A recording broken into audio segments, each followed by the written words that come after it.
Hello, my name is Chris Caicedo. I'm interviewing Macario Saldate, class of 59. How are you doing today? Real well, real well. Okay, so I just wanted to ask you a few questions. Absolutely. So, what were the students like when you attended Pueblo? Well, as I recall, it was a fun group of students. I went to Wakefield first, because I grew up more in the country, like close to Sahuarito, that area, and so we came here to the 8th grade in Wakefield. Then came to Pueblo, started Pueblo here, and actually we started at Tucson High because the building here wasn't built yet. So we all the class of 15, all those classes started at Tucson High. It was Pueblo, Catalina, and Tucson High, all in the same campus. So the students, to answer your question, were very friendly. I mean, it was people, as a rule, got along very well, and it was just a good situation. It was a good situation. People that like your family, you know. So it was good. It was good. What's some advice you would give to a warrior that's attending Pueblo right now? Well, for one, you know, it's life changes so much, and you have so many years to experiment with so many things personally and professionally, etc. So it's a good time to get to know people, get to know yourself, get to the point of feeling comfortable with yourself, and you know, the more people you're around, the more people you can learn from. There's always a lot of learning from people like yourself. Let's say you would think, seeing you would say, well, you're probably from Tucson, lived all your life in the south side, your family's from here, and then you find, no, well, one of your grandmothers was born someplace else, or whatever. So there's a combination of things. And in my life, I have always been very much influenced by other people, but I've always attempted to try to establish a conversation or whatever with people. And to me, I always thought about it when I meet somebody else. It's like reading a new book. Okay? You have an opportunity to find out where that person's from, how they approach things, and you learn and you continue to learn. And the more that you develop that ability to have people help you and you help other people, the more you're going to enjoy life, and you can perform a lot better. And it's all for free. Nobody charges you for giving you an advice or telling you something about themselves or whatever. It's all for free. And we had at that time, I remember, now going back to Pueblo, back in that era, in the 50s, a lot of very interesting people. And the fact is that our class was interesting is because now you fast forward to this day and age, and a lot of them have done very different jobs, very interesting lives, very good things. And so I'm glad that I got to know my classmates, because I still have a great deal of love for them. I have a great deal of feeling for them, because they were always very good people, very good people. So what would you tell some people that have negative views about Pueblo High School? Well, you know, negativism is something that doesn't get you anywhere, you know. And being a martyr, or being someone that says, oh, poor little me, or going the other way, saying I'm better than anybody else, all that is just not true, you know. And I would say, try to establish personally relationships with other people. You build everything on a person by person, okay? And I can tell you, because even my last event, or not my last, but at least my most recent adventure has been to run for the legislature.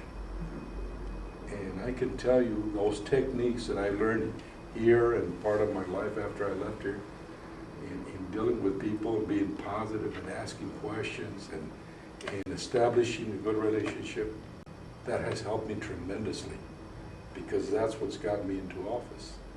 Because I can put people together, I can talk to people, and this person will talk to their family and other friends, etc. My campaign was made up of a lot of people from my classmates, class of '59. My compadre, who was Eddie Trejo, was Trejo, Lalito we used to call him, Lalito Trejo, was the president of our class in 1959. He was the president of our class, and he's now helping me with my camping. Can you imagine? Henry Acuna, who lived across the way from us, where I lived on President Street, also is in my campaign. A lot of people. A person that you know very well, because probably you might have well known here, Curly Santa Cruz, Saturnino Santa Cruz. He's a little younger than I, but he was a tremendous person, tremendous coach, tremendous administrator. He was also part of my campaign. And so not only did we come together as warriors, etc., warriors, and etc., from the various classes, but we had a good time. And it just goes to show you that there is a great deal of positive, great deal. It's like gold here. It's like gold. Very, very outstanding people, and you can do whatever you want to do. Now, if you wanted to do a business, I think you could, if you make contact with those people will support you, will help you, will make it for you. If you want to run for politics, like I did later in my life, I'm 69 years old. That's very late to be getting into politics, but I got in, and everybody was surprised. Why? Because I was, as you call a dark horse. The dark horse is always the one that nobody expects to win, and I did win. I did get them, but it was because of these friendships that I had. You see, that I still have, and that was tremendous. That was tremendous. So there's a lot to be positive. Negative, don't deal with it. Move on to something else. Did you have a favorite teacher when you were attending Pueblo? I had different favorite teachers. You know, I can't say because I had some. For example, I had a math teacher that Mr. Gruber, that was very good in math. I wasn't very good at math, but he was always very encouraging. But it's not math that it seemed like we communicated well on. It was more on values. For example, I come from a family that is always I was always taught to respect your elders. So I always say, if he talked to me, I say, yes, sir. No, sir, Mr. Gruber. Yes, sir, Mr. And he liked that, you know. And so he was always very supportive. And that's what I remember about him. They're very nice to me, but he also felt that I was very nice to him. And I remember people like him. Then the other teacher actually was not here at Pueblo, but we used to go by bus from Pueblo to Tucson High for vocational education, for welding. I used to be a welder. And he taught me a great deal. His name was Mr. Brainerd Douglas. Mr. Douglas was a welding instructor at Tucson High in the vocational area, and his wife, Mrs. Douglas, she was a counselor here, also a teacher, but mostly a counselor here at Pueblo. And that was a beautiful relationship, you know, that I had with Mr. Douglas, because it was he changed my life in terms of the direction that I took. Was very supportive. While you're in high school, what really pushed you to want to graduate from high school? Well, you know, it's to be very honest with you, there was a lot of, I wanted to graduate, but at the same time, I enjoyed my school years, those 4 years. I enjoyed them tremendously. And I had problems. I wasn't the brightest student. You know, I wasn't the brightest student. I had to work hard in order to get my academics done.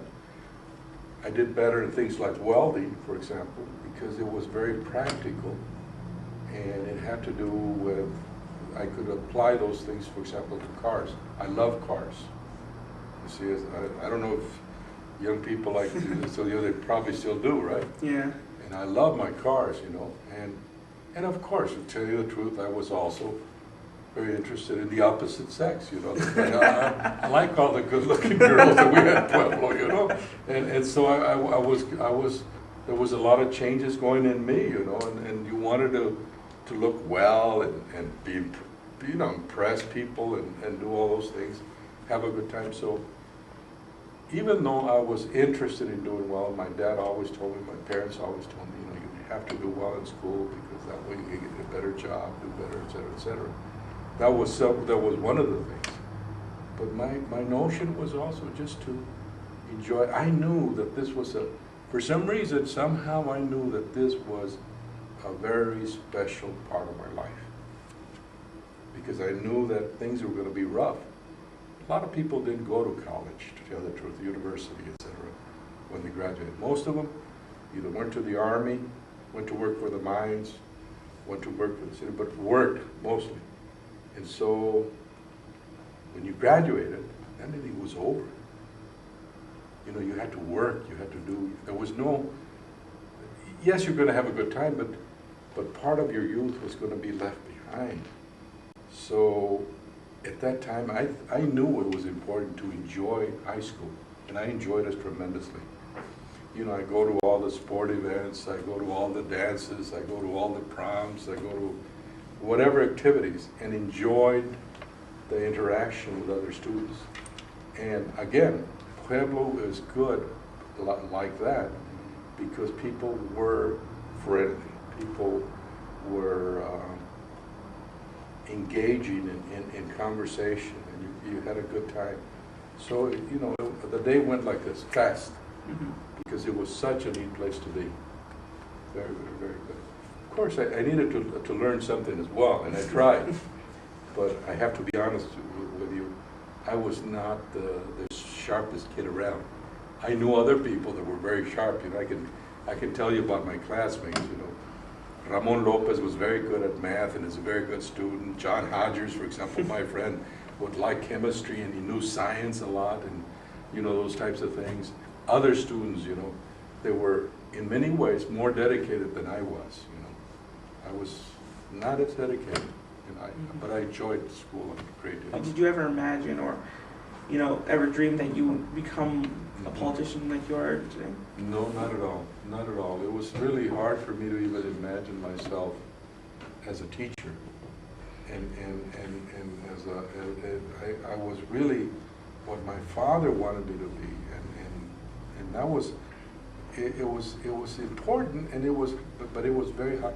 My father wanted to say, when you go to get a job, you have to say, I'm a plumber, or I'm a carpenter, or I'm an electrician, those types of things. And for him, that was very important because, you know, it was very difficult in those times, particularly for Mexican Americans, to get high jobs, high supervisory jobs, or better paid jobs. So you had to, you know, you had to find a way, and the way was, in his interpretation, make sure that you know something specifically that you can say, I do this, and I can prove it by the standard of work that I produce. You know? So that's why for me it was, I had no expectation at all to be a teacher. When my welding teacher told me, you know, Mackie, you could become a teacher. I said, wow. I said, a teacher? Yeah. He said, I went and worked first, and then I learned how to weld, etc. Then I went to college, to NAU, Northern Arizona, and learned about vocational education, and then became a teacher. And I thought, wow, well, that would be interesting, you know, teach something that I like. What I really liked was welding, but I never thought about it as a teacher. You know, I didn't think that was within my realm, you know. So that sort of opened that door, you know. For the first time I thought, wow, a teacher, that would really be outstanding, you know. And later on, when I reached that point and I became a teacher, then by that time, to tell the truth, I began to say, well, I wonder if I enjoy studying, and I'm now, since I was not a great student, as I told you before, once I got into the learning process, I really enjoyed it. And so then I could see other things that I could do. Well, maybe if I got a bachelor's degree in education, maybe I should go for a master's, see why that goes. And that's the way. Started working in that after the master's. I went for a doctoral degree, et cetera, and I enjoyed it. But I never knew that, eventually I would be in a situation that all this education would help me become a teacher, or help me become a politician, or help me in whatever area. That's one of the things that you often don't even imagine as you begin to move through an educational system. It's just, but that's the benefit of it. That's the benefit of it. What leader or leaders really influenced, your career that you, in some ways, try to emulate? Well, there's been a number again.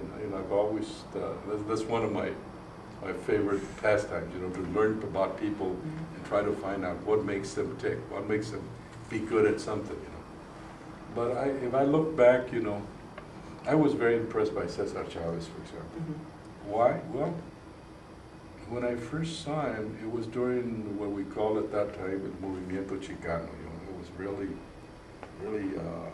very activism, real strong activism, and really strong language, and really strong efforts, and I liked it, and I did like it, because I was coming from Pueblo, which was sort of very subdued kind of thing, and then all of a sudden to be in a situation where it was very confrontive and very strong, etc. I liked it. I began to learn about it, and it was important. But when I saw Cesar Chavez for the first time, and I just heard him, I said, this man is incredible. He's incredible in the sense of just as a person. He's convincing because he's not, just his presence makes a difference. His demeanor, the way that he talked. He didn't talk real loud. He was very, very kind in the way that he spoke to you. And it just sort of, before you know it, you would think that it would put you to sleep. Quite the contrary. You just begin to go like this, Just woke you up, attracted you. It's a tremendous attraction.